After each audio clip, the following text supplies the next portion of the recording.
Hi everyone, welcome back. This is Christy Tania again for another episode with Thermomix. Today we're going to create something that is going to be a celebratory for Christmas. So this is actually another take of what I did from the Thermomix 20th anniversary book, which is the croquembouche, and we are going to create sort of like a Christmas tree using the choux pastry. But of course we're going to do the foundation right first, which is the choux pastry. This is a very versatile dessert and you can make it for a lot of different things, not just croquembouche.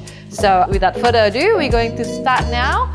This is your Thermomix video of the how-to creating the choux pastry recipe with a crunchy part on top. And yeah, let's get to it. Alright, so the first part of the choux pastry is actually to create the crunchy part at the top. This is something that is optional. If you would like your choux to be a little bit more rustic and it has an uneven top, you don't need to put this part. But I like it because I like my choux to be round, that is one. And second, it is acting as a crunchy sort of bite when you get into it. So instead of just like a very puff, a very thin skin layer, you have this sort of a little bit like a biscuit, a little bit like cookie at the top. And also this is the part that I like when I want to color my choux. So you don't really add anything into the body itself, but rather is at the top. Okay, so it's actually very simple. So I have my TM6 with me over here. So we're going to make the sablage. So first of all, you have all the recipe, the brown sugar, white sugar, flour, and your cut butter into the bowl. You can add your vanilla powder if you have. You can also add your coloring over here or whatever flavor you have. So if you would like to make it, let's say a chocolate choux pastry, sometimes I will take out a little bit of the plain flour, let's say like around 5 grams or 8 grams, and then replace it with cocoa powder. Alright, so just this.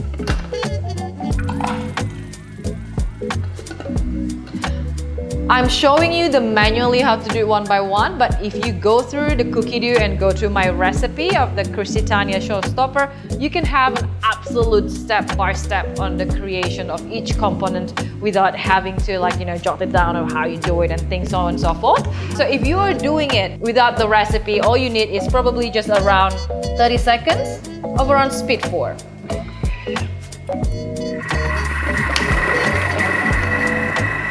Make sure you have your hopper on, your measuring cup on, because if not, you're just gonna have a lot of powder flying around in front of your face right now. Okay, so this is for 30 seconds on speed 4.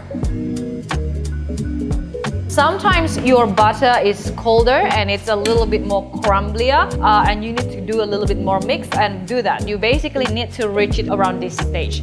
Sablage in French means to cover, but it also means sand. So you want it to be like a little bit like a wet sand consistency for this. So for the next step, you actually need a rolling pin and 2 parchment paper. Then just put the dough to your parchment paper. It should just come out clean like that.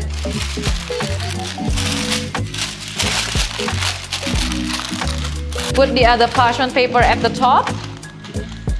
When people are rolling dough, they like to use flour on the bench. I don't like to do that because just by doing that, you're basically changing the recipe. This is a lot much easier and you're not changing the recipe at all, and just roll. So you want to roll it like around 5 millimeter high.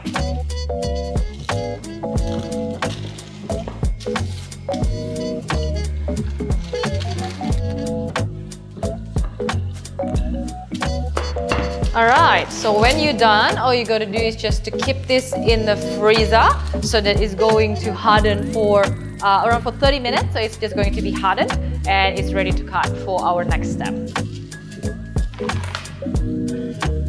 Alright, the next step that we're going to make while our sablage is chilling in the freezer is actually the main part, the pièce de résistance, which is the choux pastry. A lot of people say it's quite difficult, it's quite temperamental, but with Thermomix I'm going to show you the way to make it foolproof. In the recipe book and also in the cookie dough, you can find my recipe of the choux pastry. It captures beautifully of the step-by-step from the speed, the heat, and even the length of time that you need to whip certain type of the way.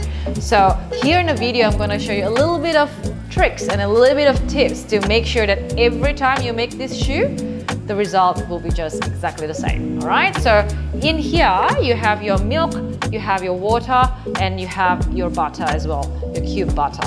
So we're going to just melt this. So 85 degree, 1 minute at speed of just 1.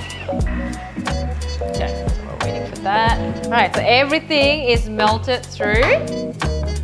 And then now we're just going to whisk in the dry ingredients. So in the dry ingredients we have flour, a pinch of salt, and just a 1/4 teaspoon of sugar, nothing much.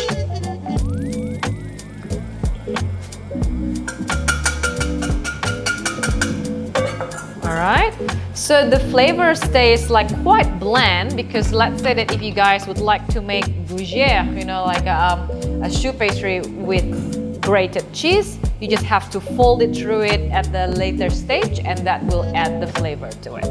Okay? So this is the next step, which is actually the most important part of the step where you cook the flour. Yeah? So without your measuring cup on, you put the lid. I like to always wipe this, wipe whatever the steam that was captured on the lid before we start, because this step is the first drying step. So I know that we put water and we put like milk over here and we want to dry that out. You know, that's why you're going to use it to cook the starch in, okay? Make sure the lid is dry. Don't put the lid on, because you need to keep watching on it. 100 degree, around 7 minutes. I know it's quite some time, so we really want that starch to cook. We really want the water to evaporate. Around 2.5. You can put it at 3, but please don't go beyond 3 because it's a bit dangerous. Okay, so the purpose here, like I said before, is to dry and to cook the starch off. And sometimes the steam, you will see that it actually builds a certain amount of like water on the lid, and that water will drop into your mixture, and we don't want that. So what I like to do is after 1.5 minutes or so, I'll just give it a quick stop, check out the top, and I give this top a wipe again. All right, and we resume. Again, so you basically do it like around 3 times in that 7 minutes, just to ensure that you don't have that water droplets that's coming into your dough. Because like it could be just a little bit of water, but choux pastry is all about precision. Another time. Waiting for this to cool down a little bit, giving all the water evaporates. Okay. See, like the water basically is there. You don't want that to drip on your dough.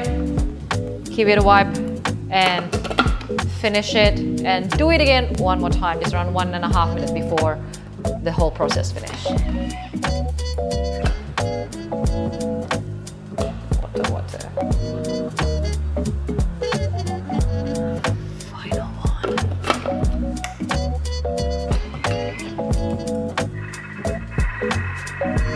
All right, so this is done. So the next step is the second drying process. I know, you'll be like, oh no, another one. Yes, so choux pastry is all about being patient and being precise. Okay, it's not that hard. All right, so what you do, you basically do exactly the same like just now. You keep it aside, you whip it like around speed around between 3 or 4 without any heat. I find it best like you keep it for until around 4 minutes, and within that 4 minutes for 3 times, again, you stop it, you wipe the top, and then you put it back in and whip it again until it's around 50 degree. Basically, the rule of thumb is until you do not see steam coming out from this hole, okay? So this is second drying process. So just no temperature, just around speed 3 to 4. You can see the steams coming out of it. So this is, we just have to keep on whipping until the steam is gone. For every 1.5 minutes, you stop it, wipe the top again, the inside of the lid, put it back, repeat until this around 50 degrees.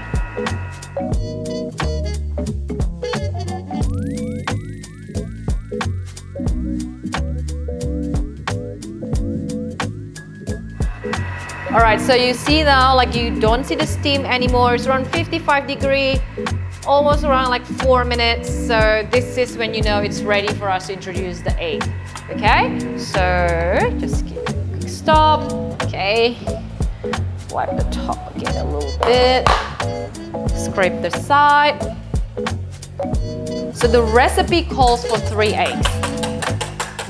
3 eggs that comes out from your backyard and the 3 eggs that's gonna come out from someone else's backyard is completely of a different scale. So we're looking at around like 150 grams. The best trick is not to dump everything at once over here. You do it by drizzle, okay? Again, without the measuring cup, no heat, speed 2.5 to 3, all right? Give your eggs a bit of a beat so everything is mixed up together, and we're going to drizzle it bit by bit. So do it by 1/3 of the egg, the other 2/3 of the egg. Then we check before we introduce the final third. What you're looking for is a shiny, sticky consistency. So right now it's quite sticky and it's not shiny just as yet. You can see it's basically quite a thick dough. So we want a silky and shiny texture. So we know that, okay, we're not there yet. Put it back, 2.5 speed.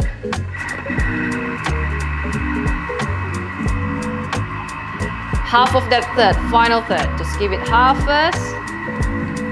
Stop.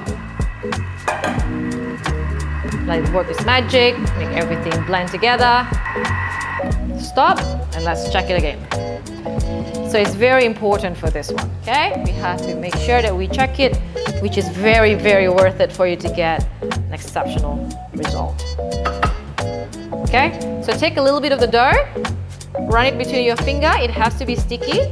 So right now it doesn't give me like that stringy kind of texture. So you see it breaks, that's not what we want. So which means that we need to put a little bit more eggs. And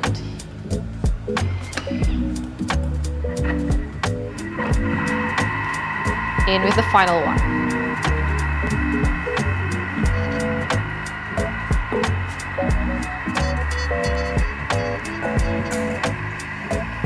So even though the recipe calls for 3 eggs, always make sure through checking the consistency, because like what I said, the 3 eggs here could be 3 eggs different from wherever you are, right? Maybe the chicken had a good feed last night and produced a big one, we'll never know.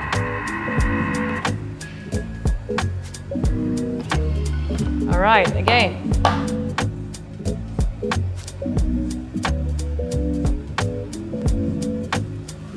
All right, so that's what you want. When you put it between your 2 fingers and you do this and it didn't break. So it basically, see like that's a sticky texture. So this is your test, okay?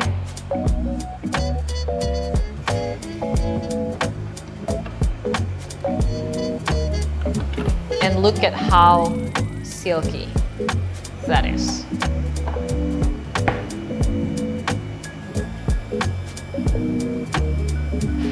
Okay, so now it's time to pipe this. All right, so now we have the dough inside of this bag. So you can get this bag from the mix shop. It comes with the piping bag, so you need just a small round nozzle for it, depending on how big you want your shoe size to be. Your shoe pastry size to be. So for like this croquembouche, we just need a little small dainty one so we can build a really pretty Christmas tree. You can also get this silicone mat from the mix. They already have the round shape for you to gauge the size. To pipe, I also have another video on the piping where I describe it a little bit more. You can go to the cookie dough and find my macaron recipe where I go in great detail. But the gist is dominant hand, closer to the end, right? And just wrap it around your finger. Again, pipe. Pipe, pipe, pipe, pipe, pipe, pipe, pipe, pipe, pipe. Stop. So I just stop a little bit before the ring stop because this guy is going to be double in volume. Okay? Okay. All right, and then you take out your sablé that basically is already in the freezer. It's quite firm. And take a round cutter that covers the things almost entirely. Yeah, just cut round.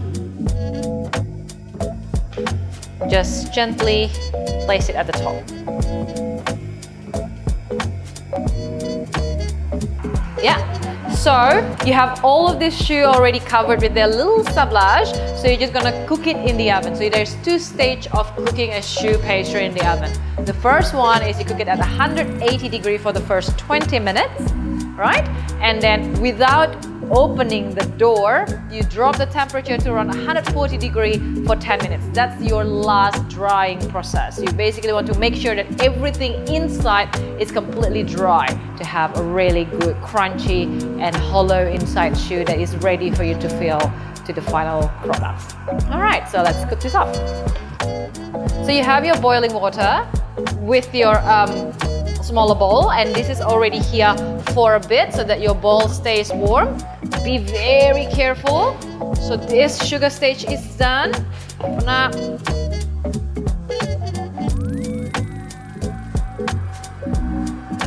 be very, very, very careful. This is like around 170 degree worth of sugar. All right, so now we're going to assemble. You have the choux that is completely cooled down already and filled. You can go to the cookie dough as well to get the numerous type of filling. So mine is filled with strawberry and lime ganache. Also, you can find from there. And you have the hot water bath with your caramel from the sugar stage that we poured just now. A ring, basically, whatever size that you desire, and preferably using a glove. If you're not used to this yet, so just dip it, lightly put it inside. This part, covering a little bit the side and the bottom as well, and then touching it to the side. So it has to cover both the bottom and the side. So the hot water is just going to help you to make the caramel last a lot longer, so it doesn't crystallize and harden too quick. So I told Sage, my apprentice, unless you have a caramel burn, you're not there yet. You want to make it in pastry? Earn your scar and your stripe.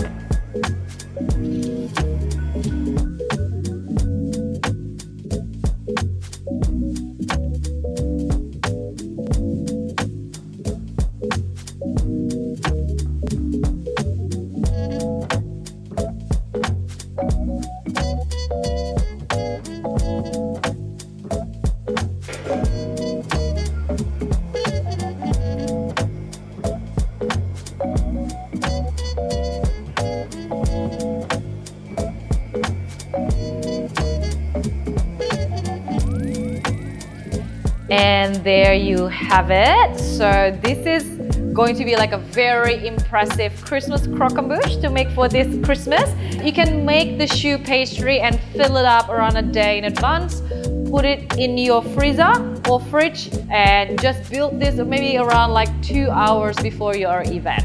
Merry Christmas, everyone. From Christy Tania and Thermomix to your house.